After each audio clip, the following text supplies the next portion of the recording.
యేసుక్రీస్తునాథుని యందు మిగిలి ప్రియ సహోదరి సహోదరులారా, తపస్సుకాల ధ్యానంలోనికి మీకందరికీ స్వాగతం, సుస్వాగతం.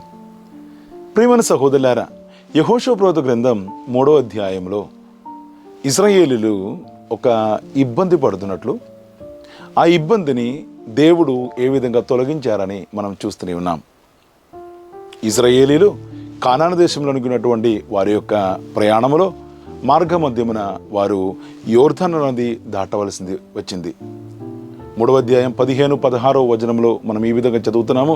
యోర్దాను నది కోత కాలంలో కూడా పొంగి ప్రవహించుచుండనే అని. కావున దాటడానికి వీలైనటువంటి ఈ సందర్భములో యెహోషువ ప్రవక్త అదేవిధముగా ప్రజలందరూ కూడా ఏం చేయాలని తెలియక ఇబ్బంది పడుతున్నటువంటి సమయంలో యావే దేవుడు యెహోషువ ప్రవక్తకి ఒక దర్శనములో ఆయనతో మాట్లాడుతున్నారు. నిబంధన బట్టి మోసుకునేటువంటి యాజకులతో మొట్టమొదటిగా యోర్దాను నదిలోనికి దిగుమని ఆయన ఆజ్ఞాపిస్తున్నారు. యావే యొక్క ఆజ్ఞను మేరకు యెహోషువ ప్రజలందరినీ కూడా పిలిచి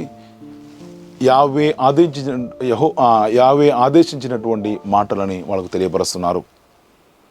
యావే ఆజ్ఞానుసారము ప్రజలందరూ కూడా ప్రయాణమునకు సిద్ధమై నిబంధన బట్టి మోసుకునేటువంటి యాజకులు మొట్టమొదటిగా యోర్దాను నదిలోనికి దిగుతున్నారు. వారు యోర్దాను నదిలోనికి ఆ నీళ్ళలో వారి యొక్క పాదములు దాటగానే యోర్దాను నది 2 భాగాలుగా చీలిపోయినట్టు, మార్గ మధ్యములో నేల ఎండిపోయినట్లు, ఆ ఎండిపోయినటువంటి నేలని నుంచి ఇశ్రాయేలులందరూ కూడా యోర్దాను నది దాటినట్లు వాక్యములు మనం చదువుతూనే ఉన్నాం. 4వ అధ్యాయంలోనికి వచ్చినప్పుడు యావే దేవుడు యెహోషువ ప్రవక్త అంటున్నారు, మీరు దాటినటువంటి నది నుంచి 12 రాళ్లను తీసుకుని ఇశ్రాయేలీయుల యొక్క 12 గోత్రములను పురస్కరించుకొని గిల్గాలులో దానిని నాటాలి. రానున్నటువంటి రోజులలో మీ యొక్క తరముల వారు అడిగినప్పుడు మీరు యావే మీ యొక్క జీవితంలో చేసినటువంటి ఈ యొక్క గొప్ప కార్యములను గురించి తెలియపరచాలని చెప్పుతూ వారికి గుర్తుగా ఈ 12 రాళ్ళని గిల్గాలులో నాటుమని అంటున్నారు. ప్రియమైన సహోదరులారా, దేవుడు ఇశ్రాయేలు యొక్క చరిత్రలో ఈ నదిని ఇటువంటి ఒక అద్భుతం చేయడం ఇది 2వసారి. ఐగుప్తు నుంచి వాళ్ళు ప్రయాణమైనప్పుడు ఎర్ర సముద్రాన్ని 2 భాగాలుగా చీల్చి మోషే ప్రవక్త నాయకత్వంలో వారు ఇశ్రాయేల్ అందరూ కూడా ఐగుప్తీయుల నుంచి యావే దేవుడు కాపాడుకున్నారు. ఇక్కడ యెహోషువ ప్రవక్త నాయకత్వంలో యోర్దాను నదిని చీల్చి యావే దేవుడు ఇశ్రాయేలుని సురక్షితముగా అవతల యెరికో ప్రాంతానికి చేర్చుకుంటున్నారు. అట్లయితే ఎందుకు ఈ విధంగా జరిగింది? లేకపోతే ఈ నిబంధన పట్టి మోసుకునేటువంటి ఈ యాజకుల యొక్క పాదములు ఈ నీటిలో తాకగానే ఆ నీళ్లు మొత్తం 2 భాగాలుగా చీలిపోయినట్లు మనం చదువుతూనే ఉన్నాం. ఈ నిబంధన పెట్టిలో ఏముండే? ఇశ్రాయేలు యొక్క చరిత్రములో దేవుడు చేసినటువంటి గొప్ప గొప్ప సాంఖ్యానికి గుర్తే ఈ నిబంధన పట్టి. ఎడారిలో ఆకలికి ఎలమాడినటువంటి ప్రజలు దేవునితో గొడవ పడినప్పుడు, దేవునికి విరుద్ధంగా మాట్లాడినప్పుడు వారికి భుజించడానికి మన్నాని ఇచ్చారు. ఈ మన్నాని ఇచ్చిన తర్వాత యావే దేవుడు మోషే ప్రవక్తతో ఈ మన్నని ఒక పాత్రములు తీసుకొని మీ నిబంధన పెట్టెలో ఉంచమని అన్నారు. కావున నిబంధన పెట్టెలో ఉన్నటువంటి మొట్టమొదటి వస్తువు మన్నా. 2వదిగా దేవుడు మోషే ప్రవక్త ద్వారా సీనాయి కొండ మీద ఇచ్చినటువంటి 10 ఆజ్ఞల యొక్క ఆ రాళ్ళని కూడా ఆ నిబంధన పెట్టెలో ఉంచమన్నారు. అది కూడా ఉన్నది. ఇంకా 3వదిగా ఆరోని యొక్క యాజకత్వం గురించి ప్రజలలో అల్లకలోలం వచ్చినప్పుడు, వారు గొడవ పెట్టినప్పుడు యావే దేవుడు అద్భుతపూర్వకంగా ఆరోనుని తాను యాజకునిగా ఎన్నుకున్నారని సూచించడానికి ఆయన యొక్క చేతికరని పుష్పించినట్లు మనం చరిత్రలో చదువుతున్నాము. కావున ఈ కర్రని కూడా నిబంధన పెట్టెలో ఉంచారు.